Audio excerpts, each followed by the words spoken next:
Hi, Stan. Hi. I was curious, when you left Marvel, what was it like to give your babies to someone else? Oh, it wasn't fun. They made me the publisher, so I wasn't the editor and head writer anymore.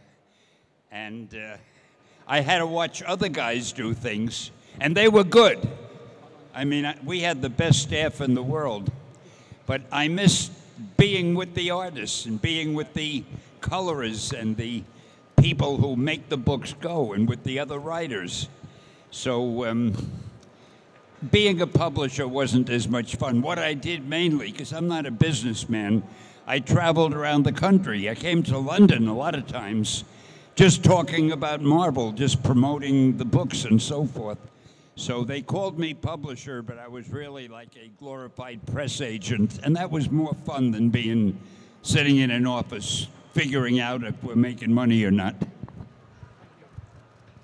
First of all, as a geek, I say thank you for making my childhood imaginative and fun, and I'm sure most geeks will appreciate that. You're welcome.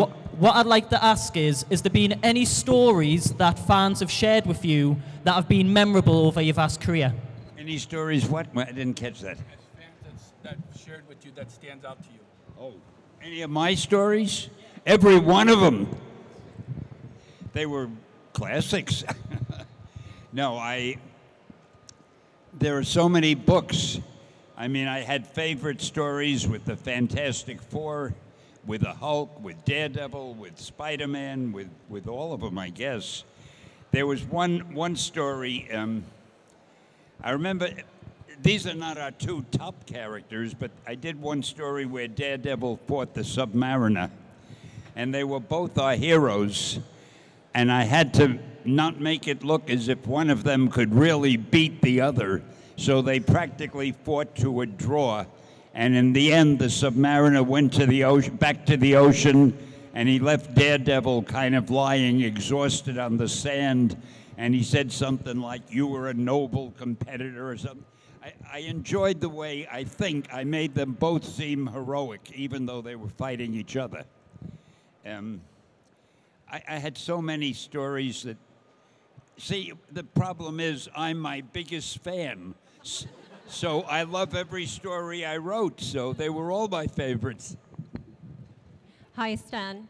It's lovely to see Stan. It's lovely to see you here at London Film and Comic Con. Thank you so much for coming to this event. It's great to see you. I wanted to know which Marvel characters and stories you'd like to see in the upcoming Ant-Man and Doctor Strange movies, and how do you think it's going to change the Marvel comic universe having these two films out there?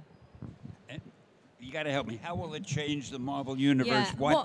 What Marvel characters and stories would you like to see in Ant-Man and Doctor Strange movies? And how do you think those two movies will change the MCU? I heard everything you said about except the last sentence, and he repeated everything. I had to wait till he got to the last sentence. Now I forgot the last sentence. What was the last sentence? This is such an honor. The last sentence was, how do you think it would change the Marvel world? By introducing new characters? Okay. Now I forgot the first part. Actually, the movies have been great. We have been so lucky. We got the best directors, the best special effects people, wonderful actors, people that had not been big stars before, like the fellow who plays Thor. He's wonderful. I was with him yesterday. I did my cameo, of course. And Chris, who plays Captain America. It's funny, you may remember, he had been the Human Torch in the Fantastic Four.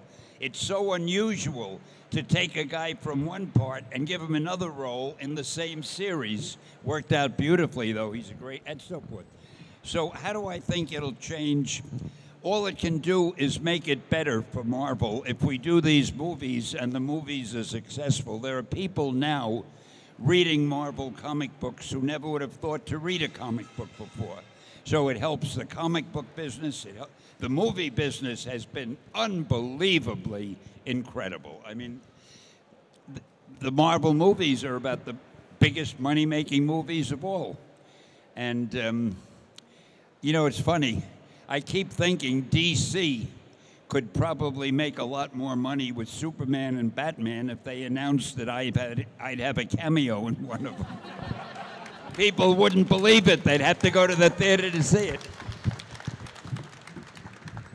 Hello, Stan. Thank you for coming. Much appreciated. Oh, you're very welcome. Thank you for having me. Our pleasure. You just talked about cameos. You've obviously had a lot of cameos in all the different Marvel films. Have you got any personal favourites?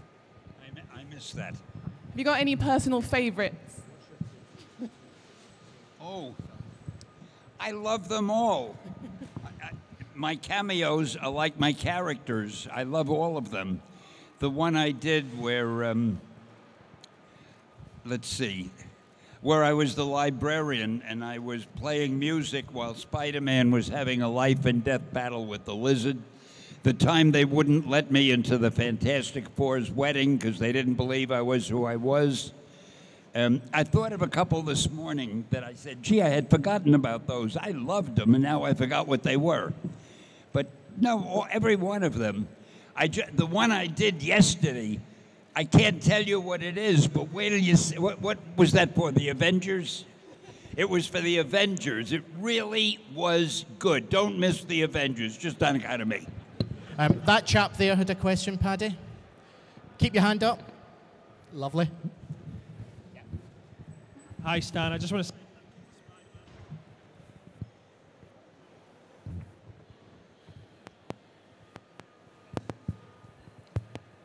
It doesn't matter if the mic is on or not. I can't hear that well anyway. I have my translator with me. I just want to say thank you for Spider-Man. I think he's the best character ever, so thank you very much. I wouldn't disagree with that. My question is, what do you think is more important to making a really good comic? Is it the story, or is it the artwork, or are they both equally important?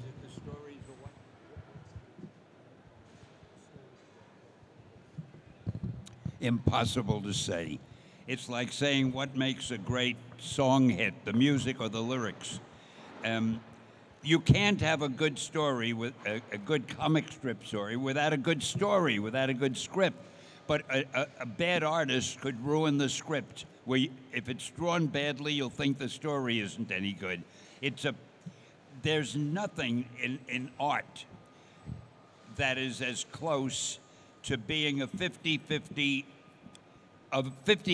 value as comics, where the artist, I think, is 50% as valuable as the writer and vice versa. When they are both doing a good job, then you have a product that's really great. If one of them doesn't do a good job, the whole product suffers. Yep, next chap. Hi, I was just wondering, it's such an honour to have you here, by the way, so thank you again. Just going to echo everyone's thoughts. Terrible. I heard, I was just wondering, and then the rest of it I didn't get. She said, thank you for coming, and she's going to ask a question, and now I'm going to get the question. You're very welcome to begin with. Thank you for having me. I was just wondering if there's any aspiring comic book artists, what would you say to them to get them on their way?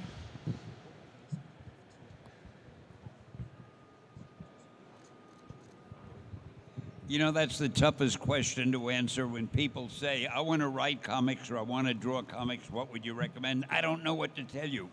I have been away from the comic books for so long. But was that draw comics or write? Yeah. Draw. If you want to draw comics, I imagine there's always room for another great artist.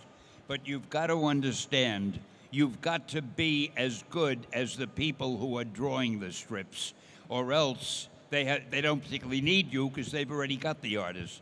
So make sure before you submit anything to an editor in a comics company that the samples of artwork you're going to submit are at least as good as what they're already using. Now, that's easier said than done because those artists are superb. But if you want to be a comic book artist, you've got to be superb also. Years ago, you just had to be able to tell a good story with pictures. You didn't have to be that great an artist as long as you could depict the story. But now, every great artist wants to be in comics, and the competition is really very keen. So just be sure that the material you send to the editor is knockout artwork, and good luck to you. That chap there. Hi, Stan. Welcome to London again. How likely do you think we are to see a standalone Loki movie and a standalone Mark Ruffalo Hulk movie? And what would you like to see in these? I missed that one.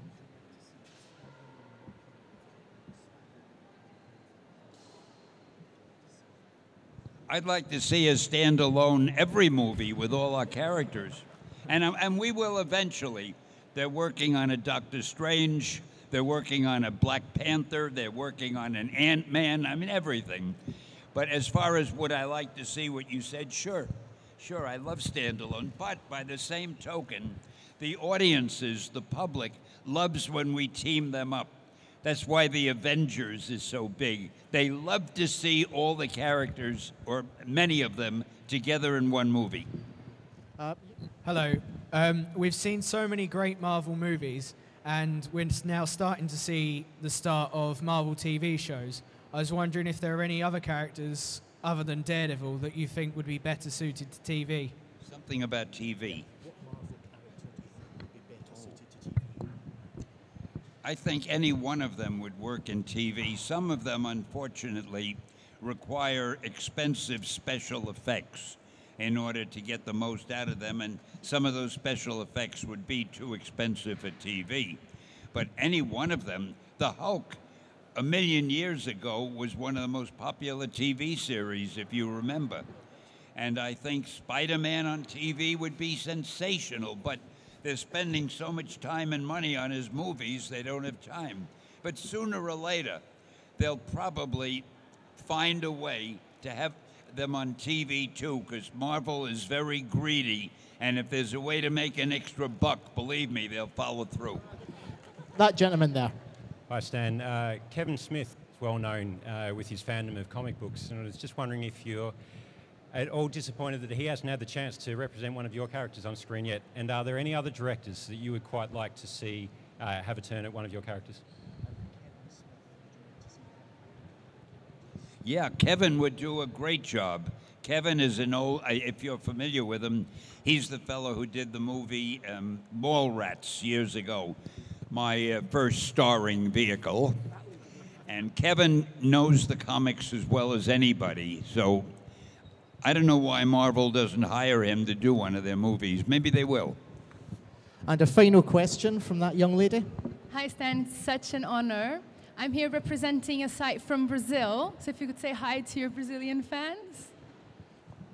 Say hello to the Brazilian fans. Our Brazilian fans, how are you? Good to see you. I get so many letters and emails from Brazil that maybe you're some of the people whose emails I've been reading. Anyway, hi. Quick question. Yeah. I would like to know, after having done so many great things throughout your life, if there's anything else you'd still like to achieve.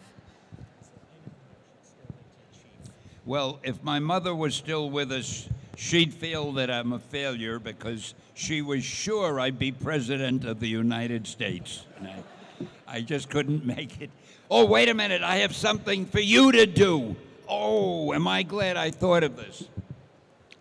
I want to bring back a present for my wife. My wife is English. And I was thinking, what could I get her? And it occurred to me, and you can help. Are any of you friendly with the Queen? Well, if you are, I think it would be nice if I were made a knight of the British Empire. Absolutely, yes. Okay? Because then I could go home and say to my wife, you're now a dame. And imagine how happy she'd be. So right after this interview, get together, work it out, call Her Highness, and I'll wait to hear from you. Thank you. Ladies and gentlemen, Sir Stan Lee.